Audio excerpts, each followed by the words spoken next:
I'm sure you're aware of all the controversy over the flood control projects right now. Just today, the Senate Blue Ribbon Committee held a hearing again on the flood control projects.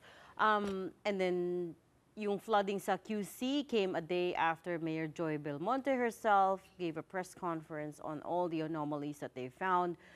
Chief of which is the very low compliance on city ordinances. For instance, according to her, DPWH doesn't go through or does not coordinate with the LGUs when they are implementing or rolling out projects.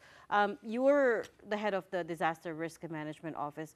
What sort of impact has this had on the city's ability to respond to disasters, do you think? As much as possible, we do not let this really impede our disaster response because actually, when we respond naman to extreme rainfall, we use the hazard maps that we have, um, based on what science, what Dr. Mahar's team had developed.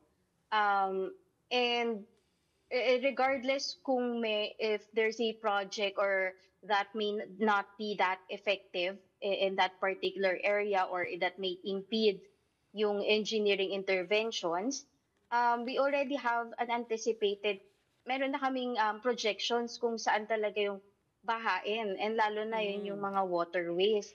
So, um, kahit na naging mas malubha siguro yung baha sa mga areas na to, it doesn't invalidate the measures that we are currently undertaking, lalo na with the communities, because not all interventions that we have naman are structural. Mm. Actually, in the drainage master plan, 14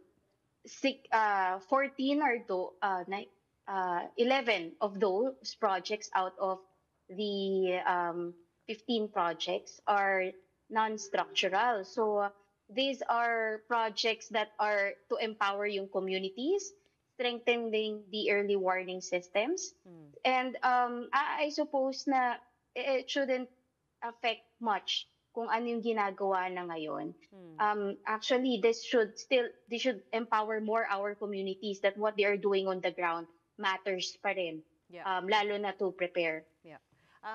That's great that you're looking at it holistically and that there's non-structural interventions as well. But in terms of the structure, we do know that it's still lacking at this point. What lessons do you take away from the fact that, typically areas that are not typical, that don't typically get flooded, like Katipunan Avenue, got flooded quite quickly on Saturday. What lesson do we take away from that in terms of the structural improvements needed?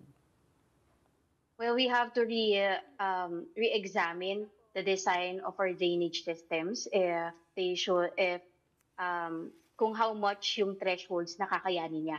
I have to correct lang that although Katipunan Avenue or that portion of Katipunan Avenue is not typically or historically, it doesn't not flood um, flood frequently.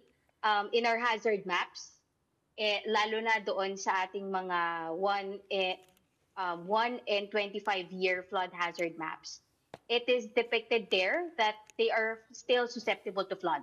So just because that they do not flood frequently or it's not typical na bawat ulan nagbabaha sila, it doesn't mean that they're not flood susceptible. In the flood hazard maps, nandun pa rin po sila. They are identified as hazard prone. In the interventions that we are doing, we're just prioritizing those that are more frequently flooded, but it does not mean that we are not covering areas such as like Katipunan that are not typically flooded historically. It just means we have to realign first our priorities and second, re-examine the designs of our drainage facilities to see to redesign para mas kaya niyang i-sustain yung ganyan kalalaking rainfall incidents. Oh, nga. So here's hoping you could conduct that review pretty soon because the images that we saw over the weekend on Katipunan and some of the other major thoroughfares, Mother Ignacia Avenue also, for instance, they're pretty horrific. Umabot sa neck level Oo. to Taas na some nung of them, and the waters rose very fast. Pero But totoo, may point. Actually, the last time na nakita ko may mga videos na ganun sa Katipunan was Ondoy nga. Yung nag-swimming na yung mga cars, inaanon. So Ondoy it's been a levels while. talaga. Ondoy And level. this is a what they call a Hyper-local. hyper-localized thunderstorm. But we'll leave the conversation there. Hyper-localized incident. Phenomenal, yeah. Yeah.